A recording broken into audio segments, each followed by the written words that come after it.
Indonesia, surga bukan cerita. Jiwamu telah mati jika tidak mensyukurinya.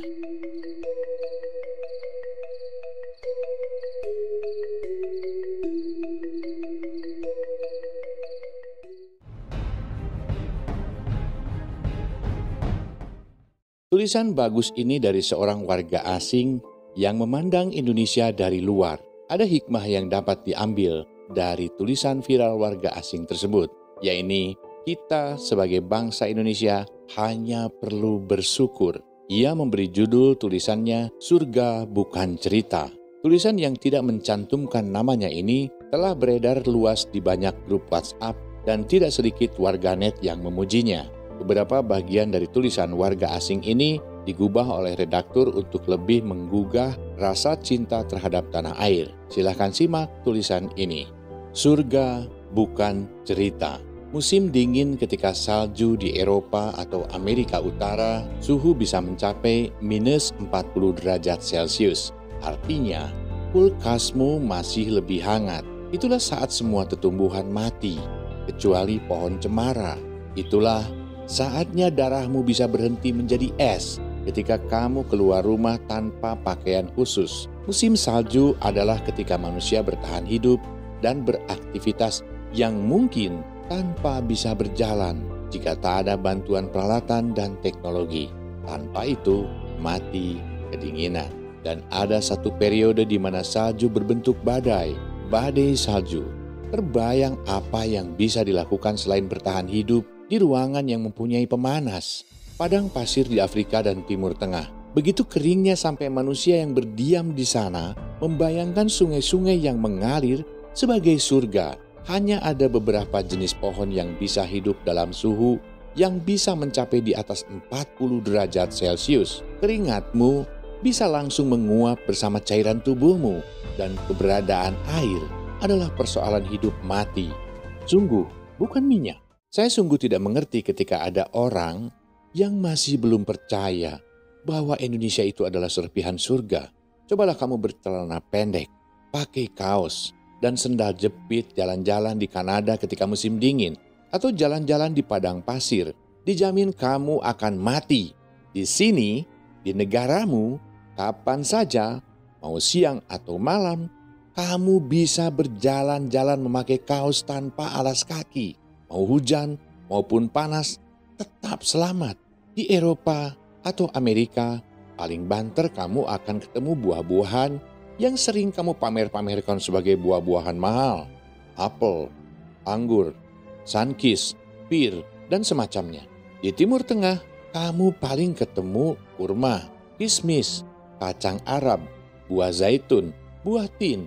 Sementara di Indonesia, kamu tidak akan sanggup menyebut semua jenis buah dan sayur-sayuran, umbi-umbian, kacang-kacangan, bunga-bunga, rempah-rempah, saking banyaknya.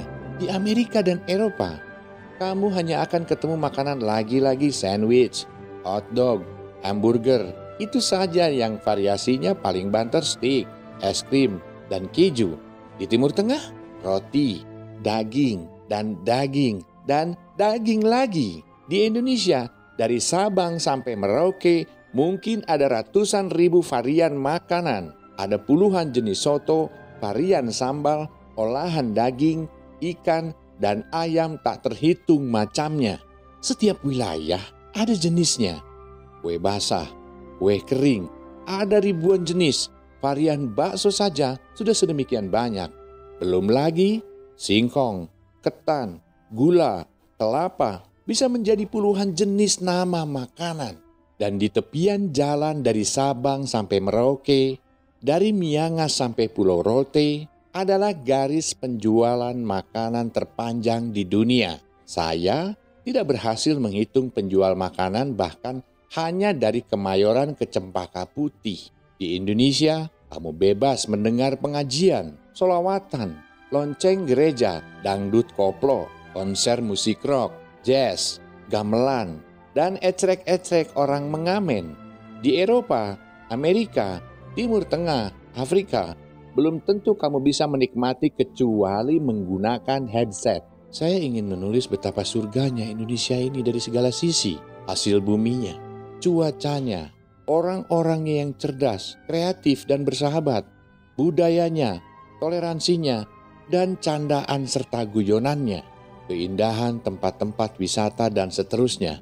Saya tidak mungkin mampu menulis itu semua meskipun jika air laut dijadikan tintanya, saking tidak terhingganya kenikmatan anugerah Tuhan pada bangsa Indonesia. Indonesia itu negara kesayangan Tuhan. Jika kamu tidak bisa mensyukuri itu semua, jiwamu sudah mati. Janganlah surga ini kamu hancurkan hanya karena syahwat berkuasa dan keserakahan serta ketamakan tiada batas. Janganlah kehangatan persaudaraan yang dicontohkan oleh mbah, kakek, opung kamu dihancurkan karena kamu merasa paling benar dan paling pintar. Tuhan hanya mensyaratkan kamu semua bersyukur agar surga itu tidak menjadi neraka. Bersyukur itu diantaranya tidak merusak apa-apa yang sudah bagus, baik alam lingkungan, sistem nilai, budaya asli, kebersihan, dan seterusnya. Jika kamu merusak alam, alam akan berproses membuat keseimbangan serta keadilan. Politik berjangka pendek jangan sampai merubah surga menjadi neraka. Pandai-pandailah menahan diri seperti orang berpuasa. Jangan jadi pengikut orang-orang yang haus kekuasaan dan ketamakan luar biasa. Kenikmatan apalagi yang kau dustakan? Jagalah NKRI demi anak cucumu, apapun suku, agama, dan ras yang kau miliki.